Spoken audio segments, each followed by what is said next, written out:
오늘은 형통의 훈련이라는 제목의 두 번째 하나님의 말씀 증거하도록 하겠습니다.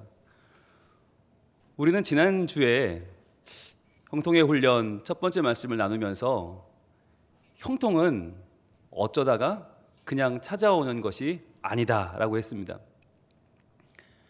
형통은 훈련이 필요하다고 그랬죠. 우리는 하나님이라고 하는 그 거대한 존재를 받아들이기가 어려워요. 우린 준비가 되어 있지 않아요. 우리의 본성은 하나님을 거부합니다. 나의 욕심과 나의 계획만을 주장하죠. 그래서 우리에게는 훈련이 필요한데 이 훈련에 특징이 있다고 그랬어요. 그건 바로 사람이 변화된다라고 하는 거였죠. 공부는 지식이 늘어요. 그런데 사람이 달라지지는 않아요. 그런데 훈련은 우리의 삶이 새로워지는 변화를 열매로 얻게 되죠. 그래서 지난주에 우리는 요셉의 변화를 봤잖아요. 창세기 37장에서 처음 소개되는 요셉은 그야말로 천방진축이었고 자기밖에 모르는 이기적인 동생이었죠. 어떻게든 형들을 흠집내려고 하는 고자질쟁이였어요. 근데 그렇게 연약하고 부족했던 좀 피곤한 스타일이고 짜증나는 스타일이었던 그랬던 요셉이 39장에 가면 완전히 달라지죠. 유혹을 이겨내고 자기 주인과의 의리를 지켜내고 또 하나님에 대한 신앙을 고백하는 너무나 다른 모습으로 나타난단 말이죠. 그렇다면 어떻게 뭘 통해 변화되었나 보니까 바로 오늘 창세기 39장 1절 본문이었어요. 같이 한번 읽어볼까요? 시작. 요셉이 이끌려 애굽에 내려가매 바로의 신하 친위대장 애굽 사람 보디발이 그를 그리로 데려간 이스마엘 사람의 손에서 요셉을 산이라. 바로 이 사건이요. 요셉이 지금까지는 자기 삶을 자기가 이끌었어요. 자기 삶뿐만 아니라 어머니, 아버지, 형들의 삶까지 자기가 다 끌고 제 맘대로 하던 그 요셉이 이제는 내 몸 하나를 내가 건사를 못해요. 남이 나를 이끌고 내려가서 그것도 광야 지나 애굽의 나를 팔아버리는 때까지 나는 아무것도 나를 주장할 수 없고 내가 나를 통제할 수 없는 상황이 되었다는 거죠. 그 상황 속에서 요셉은 무릎 꿇고 하나님 앞에 겸손하게 기도하며 아무것도 할 수 없는 그 순간에 그는 도리어 형통의 훈련을 받았고 변화되었다라는 것을 우리는 지난 시간에 같이 봤습니다. 오늘은 이제 형통의 훈련 두 번째 시간인데요. 오늘의 주제는 뭐냐면 바로 그렇다면 훈련의 장소가 어디인가라는 거예요. 하나님은 우리 형통의 훈련을 위하여 우리를 어디로 인도하시는가, 이걸 한번 같이 보기를 원합니다. 자, 보여주시죠. 요셉은 형통의 훈련을 떠났습니다. 나를 변화시키는 하나님의 손길에 자신을 맡길 수밖에 없게 된 것이죠. 내가 그동안 나를 주장하던 시대는 지나갔고 이제 하나님의 시간이 시작되죠. 자, 그런데 과연 장소가 어디인가라는 거예요. 그는 어디서 훈련을 받았을까? 하나님은 그를 어디로 인도했을까? 오늘 본문에 우리가 추론해 볼 수 있는 근거가 나옵니다. 바로 요셉이 이끌려 애굽으로 내려갔다 하는 거죠. 요셉은 어디 살고 있죠? 이스라엘에 삽니다. 이스라엘에 살고 있는 요셉이 이스마엘 사람들, 미디안 상인들에게 이제 팔려서 애굽으로 가야 되는데 그럼 가는 길이 과연 어디냐라는 거죠. 한번 보겠습니다. 여기 지도가 있는데 팔레스타인 중동 지방의 지도입니다. 자, 여기서 바로 저 오른쪽 위에 보이는 파란색으로 된 부분이 갈릴리 호수고요. 그 밑으로 요단강이 있고 그 밑으로 사해가 있습니다. 그 지역, 바로 요단강 서편 지역이 가나안입니다. 이스라엘입니다. 여기서 살던 요셉이 이제 팔려서 가는데 어디로 가느냐? 바로 여기로 가요. 여러분 보시는 그림 왼쪽에 있는 애굽이라고 하는 큰 땅으로 갑니다.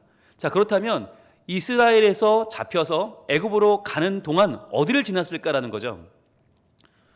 분명히 이 상인들은 물건을 떼기도 하고 팔기도 하고 하면서 뭐 여러 가지 많은 시간들을 보냈겠죠. 그러니까 단번에 가진 않았을 거예요. 단번에 갔어도 석 달 열흘 걸리는 길인데 여기를 돌고 갔겠죠. 그럼 어딜 돌았을까? 먼저 이스라엘을 떠나면 제일 먼저 만나는 곳이 진 광야예요. 성경에는 신 광야라고 나오는데 발음은 원래 진이라고 발음하면 맞죠. 신 광야를 먼저 지나게 됩니다. 그 다음에 거기서 아래로 더 내려가면 바란 광야를 만나요. 바란 광야를 지나고 더 내려가면 거기서 또 쉰 광야를 만나요. 성경에는 똑같이 신 광야라고 되어 있지만 다른 광야입니다. 위에 있는 데는 진, 아래는 쉰, 발음이 달라요. 자, 신 광야를 또 만나게 되죠. 거기서 위로 올라오면 이제 에담 광야를 만나고 거기서 더 애굽 쪽으로 접근하면 수르 광야를 만나게 됩니다. 자, 그렇다면 여러분, 요셉이 잡혀서 애굽에 갈 때까지 어떤 길로 갔든 관계없이 어디를 지났다는 겁니까? 어딜 지났어요? 바로 광야를 지났다는 거죠. 광야.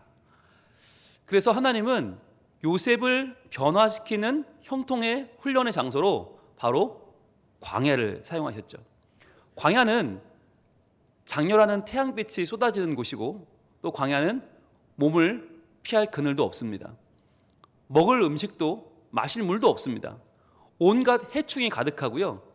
우리 몸을 지킬 수 있는, 보호할 수 있는 것은 아무것도 없는 곳이 바로 광야죠.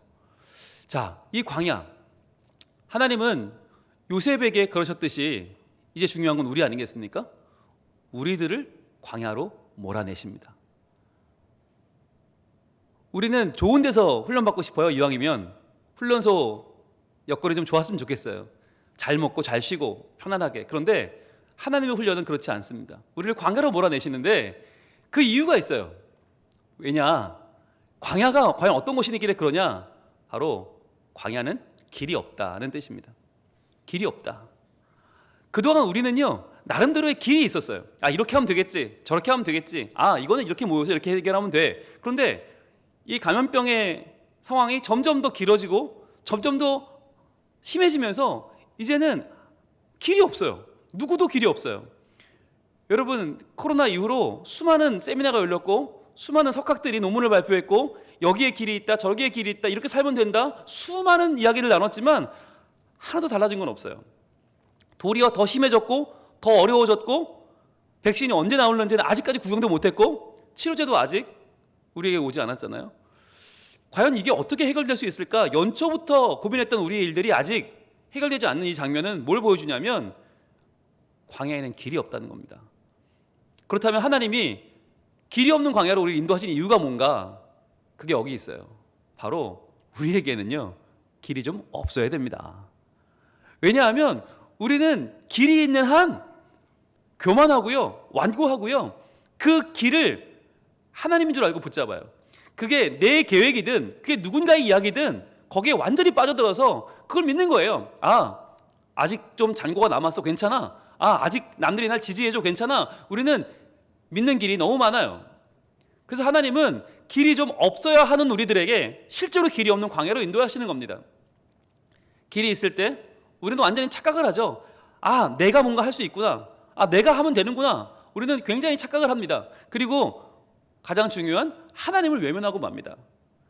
정작 우리를 인도하시는 하나님, 우리를 지으시고 인도하시고 섭리하시고 완성하시는 그분을 잊어버린 채 내가 하나님이 된 양 우리는 살아가죠. 자, 그러나 이렇게 길이 없는 순간을 맞이할 때, 방법이 없을 때 우리는 아, 내가 아무것도 할 수 없구나. 내가 그렇게 신주단지 모시듯 하는 이 스마트폰이 내게는 아무것도 해줄 수 없구나라는 걸 비로소 깨닫게 되죠.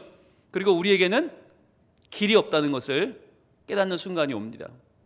자, 나에게는 길이 없구나. 이제 나는 아무것도 나를 살릴 수 없고 내가 이 상황을 바꿀 수 없다는 것을 깨닫는 지점에서부터 이제 우리의 진짜 변화가 시작됩니다. 진짜 훈련이 시작됩니다. 그것이 바로 아, 내가 길이 아니고 우리에게는 그동안 길이라고 믿었던 가짜 길들, 유사 길들이 아니라 진짜 길이 필요하다는 것을 깨닫게 됩니다. 그래서 이제는 하나님 앞에 나아가게 되는 것이죠. 하나님, 우린 길이 필요합니다. 하나님, 길을 허락해 주세요 라고 간절함으로 그분 앞에 나가게 되는 거예요. 그렇다면 문제는 뭐냐? 길이 없는데, 광야인데 길이 없는데 어떻게 해요? 할 수 있는 게 있어야, 뭐라도 길이 보여야 따라갈 텐데 길이 없어요. 어떻게 합니까? 이사야 선지자는 이렇게 외쳤습니다. 이사야 선지자의 시대도 광야였습니다. 수많은 사람들이 하나님을 떠나고 형식적으로 예배하고 우상을 섬기고 하나님이 아닌 외세를 의지했습니다. 그때 이사야 선지자가 이렇게 이사야 40장 3절에서 외쳤습니다. 우리 함께 읽어볼까요? 시작. 외치는 자의 소리여 이르되 너희는 광야에서 여호와의 길을 예비하라. 사막에서 우리 하나님의 대로를 평탄하게 하라. 이렇게 외쳤어요. 자, 광야예요. 광야는 길이 없잖아요. 길이 없는데 여호와의 길을 예비하래요.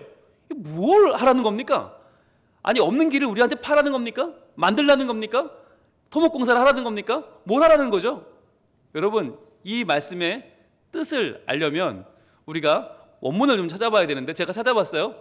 이게 뭐 무슨 얘기인가? 이게 예비하라는 말이 무슨 얘기인가? 찾아보니까 여기 놀라운 뜻이 있었습니다. 바로 예비하라는 단어 파나라고 하는 이 헬라어에는, 이 히브리어에는 놀라운 뜻이 있어요. 예비하라. 어떻게 하라는 얘기인가? 파나라는 말은 무슨 뜻이냐? 내 얼굴을 들라라고 하는 말이에요. 내 얼굴을 들라라고 하는 뜻의 히브리어 단어가 바로 파나입니다. 여러분, 우리는 예비하라고 말하면 뭘 예비하지? 뭘 준비해야 되지? 뭔가를 해야 할 거라고 생각해요. 그런데 성경의 원뜻은 네 얼굴을 들라는 거예요. 이 절망 가운데 고개를 떨구고 있는 우리들, 어디 이 땅에 방법이 없나? 이 땅의 것을 살피고 있는 우리들에게 하나님은 고개를 들어서 하나님의 얼굴을 바라보라고 말씀하는 거예요. 이것이 예비하라, 주의 길을 예비하라, 여호와의 길을 예비하라고 하는 하나님의 말씀입니다. 이것은 우리에게 놀라운 대안이 됩니다. 지금까지 우리는 이 땅에서 뭔가 있는 줄 알았어요. 길이 있는 줄 알았고 내가 그 길을 찾으면 된다고 생각했어요. 이제는 아니죠. 우리에게 길이 없다고 생각되는 이때에 우리에게서 길을 찾을 것이 아니라, 이 땅에서 뭔가를 주목할 것이 아니라 내 얼굴을 여호와께로 향하여 들어라. 여호와께로 내 얼굴을 들어라. 여호와의 얼굴을 바라봐라. 이것이 우리에게는 길인 거예요. 우리가 고개를 들어 하나님을 바라보는 그 순간부터 그것이 여호와의 길을 예비하는 것이고, 그 예비된 길이신 하나님을, 그 얼굴을 만날 수 있다는 거예요. 여러분, 이것이 왜 중요합니까? 지금 우리 상황은요, 하나도 달라지지 않았어요. 표면적으로는 너무나 비극적인 상황이지 않습니까? 하루에도 수십 번씩 띵띵띵띵 안전 문자가 오는데, 올 때마다 어디를 거쳐가는 분들 신고하시라, 어디 하는데 이제는 갈 데가 없어요. 터미널, KTX, 식당, 카페, 뭐 어디든 갈 데가 없을 만큼 거의 전 지역, 모든 지역에서 다 확진자들이 나오고 있고, 이제는 집 밖에는 나갈 수가 없겠구나라는 할 정도로 절망적인 순간 아닙니까? 어찌 보면 이건 감염되기만을 기다릴 수밖에 없는, 누구나 한 번은 경험할 수밖에 없는, 이제는 체념해야 되는가라고 생각이 들 정도로 표면적으로 무척이나 악한 상황이 아닐 수 없죠. 그러나 이런 상황이지만 위태롭고 위험하고, 이제는 언제 병에 걸려도 이상하지 않는 만큼 그렇게 우리 마음이 낙심이 되고, 또 다음 세대는 지금 제3차 비대면의 시대가 왔잖아요. 아이들이 교회를 못 와요. 그런데 이 일이 우리에게는 더 이상 아픔이 되거나 이게 전혀 충격적이지 않아요. 그럴 수도 있지라고 생각이 돼요. 여러분, 교회 아이들이 사라졌다는 것이 이게 아무렇지 않은 일입니까? 너무너무 가슴 아픈 일인데 이게 우리에게는 무뎌져 버린 거예요. 이게 위태롭고 위험한 상황이 된 거예요. 아이들이 없는 교회는 위험한 것입니다. 위태로운 것입니다. 함께 할 수 없는 이 교회의 상황은 절대로 정상적인 상황이 아니라고 하는 거죠. 자, 그러면 이때에 우리가 해야 될 일이 무엇이겠습니까? 이 깊고, 이 낮고, 이 어마어마한 저 어두운 상황들을 어떻게 하면 좋을까요? 우리가 저기 빠져 있는데 어떻게 해야 돼요? 바로 고개를 들어서 하나님을 바라보는 거죠.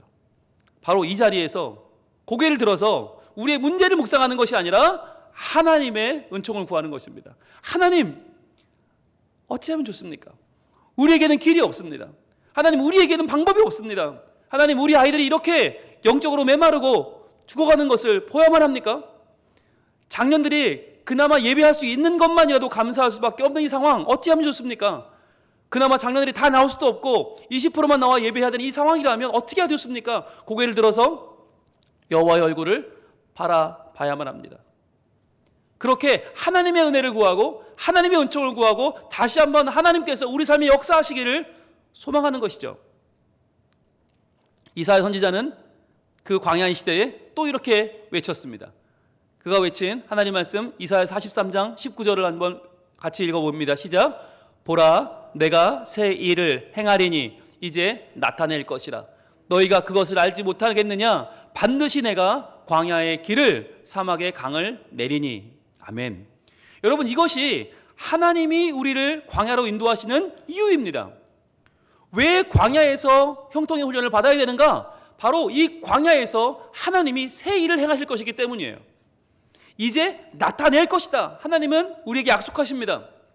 너희가 그것을 알지 못하겠느냐?